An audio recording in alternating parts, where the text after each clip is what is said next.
Radhe Radhe. Myself Sheetal Bhati from Aryavaidik nursing college. आज अपन MSN की सीरीज़ के अंदर रेस्पिरेटरी एंड यूरिनरी सिस्टम की इंपॉर्टेंट डिजीज़ को डिस्कस करेंगे। यूरिनरी सिस्टम, इसके अंदर दो मेन डिजीज़ आती है जो एग्जाम्स में आती है, नेफ्रोटिक सिंड्रोम और एक्यूट रीनल फेलियर। तो सबसे पहले अपन देखते हैं नेफ्रोटिक सिंड्रोम।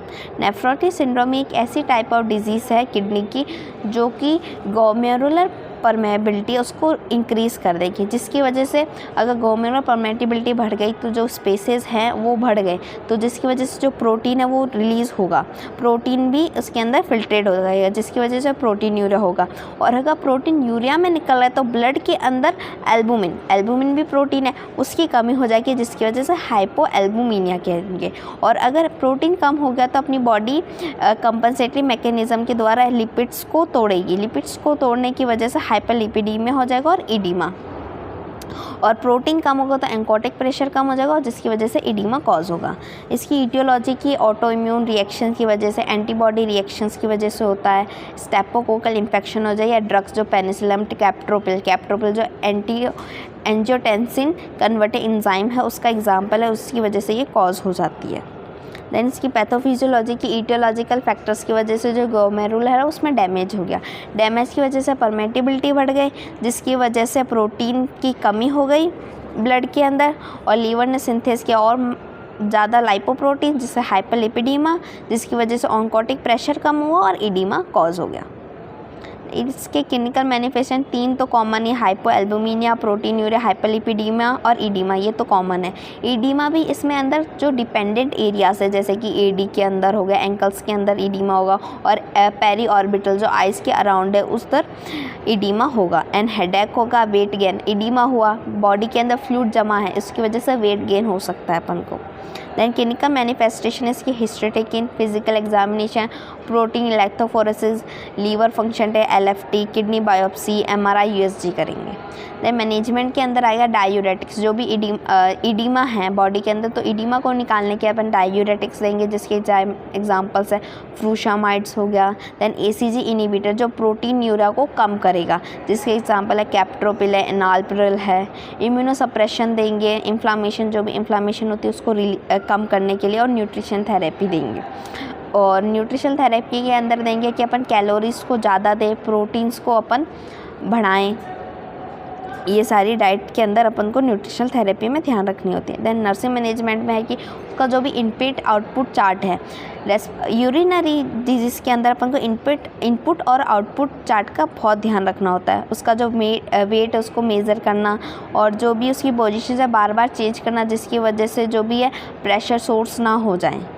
देन डायग्नोसिस है कि risk of infection related to immunosuppressive drugs, excess fluid volume related to oedema, alter nutrition related to anorexia and deficient knowledge related to prognosis and treatment. Then अपनी अगली disease है acute renal failure.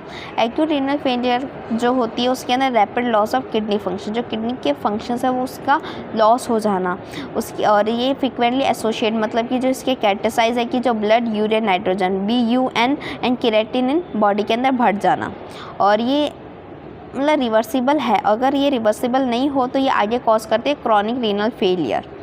Then इसकी aetiological तीन चीज़ों में divide है, pre renal, intra renal and post renal.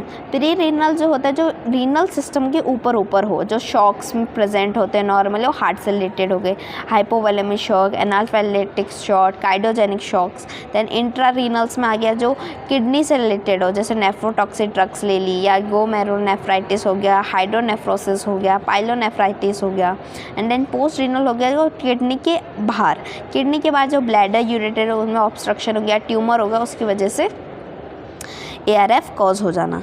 Then उसके बाद आती है पैथोफिजियोलॉजी में जो प्री रीनल कॉज है वो ग्लोमेरुल है उसको हाइपर परफ्यूजन करेगा, क्योंकि अगर शॉक लगे तो डिहाइड्रेशन होगा, जिसकी वजह से जो ग्लोमेरुल है उसमें परफ्यूजन अच्छे से नहीं पहुंच पाएगी। देन इंट्रा रीनल में नेक्रोस कर देगा, ग्लोमेरुलस को नेक्रोस कर देगा। एंड पोस्ट रीनल हाइड्रोनेफ्रोसिस कर देगा, किडनी जो है वो इन्फ्लेम हो जाएगी। देन ये सब करेंगे, रिटेंशन ऑफ वाटर, इलेक्ट्रोलाइट्स का बॉडी में रिटेन करेंगे और जिससे ARF कॉज होगी। इसके बाद इसके क्लिनिकल मैनिफेस्टेशन है, इडीमा हो गया, ऑब्स्ट्रक्शन, यूरिन फ्लो में ऑब्स्ट्रक्शन, ड्राइनेस, डिहाइड्रेशन होगी तो बॉडी में डिहाइड्रेशन होगी, इलेक्ट्रोलाइट्स जम रहे हैं बॉडी के अंदर, एक्यूमुलेट हो रहे हैं, जिसकी वजह से लेथार्जी होगी, हेडेक होगा। देन इसकी क्लासिफिकेशन है रिस्क के अंदर आएगा जो GFR है वो 25% के अंदर अगर GFR कम होगी तो वो रिस्क है ARF की। देन इंजरी कब होगी जब 50% से ज़्यादा GFR कम होने लगे। देन उसके बाद फेलियर के अंदर 75% GFR कम हो जाए। लॉस है कि कंप्लीट लॉस हो गया किडनी का 4 हफ्तों के लिए, 4 हफ्तों से ज़्यादा ये लॉस होने लगे। Then ESRD end stage renal disease जो 3 मंथ तक अगर continue loss of kidney function है तो वो ESRD होगा, जो इसका मेन इलाज है हीमोडायलिसिस और किडनी ट्रांसप्लांटेशन। देन इसके डायग्नोसिस इवैल्यूएशन है history taking, physical examination, urine analysis, blood test, ultrasound, sonography अपन किडनी की करा सकते हैं। मैनेजमेंट है diuretic therapy, electrolyte replacement and sodium bicarbonates देंगे। देन डायग्नोसिस हैं इसके excess fluid volume related to decrease GFR, imbalance nutrition less than body requirement related to anorexia, anxiety related to unknown outcome and risk of injury related to lower resistance. इसके अंदर अपन diet भी ध्यान रखेंगे कि calories को और proteins को maintain करें डाइट के अंदर, जो भी इलेक्ट्रोलाइट्स उनको मेंटेन करें, सोडियम वगैरह है, पोटेशियम वगैरह उनकी डाइट के अंदर अपन ज़्यादा दें उसको। ये अपना ये टॉपिक ख़त्म हो गया है। Thank you.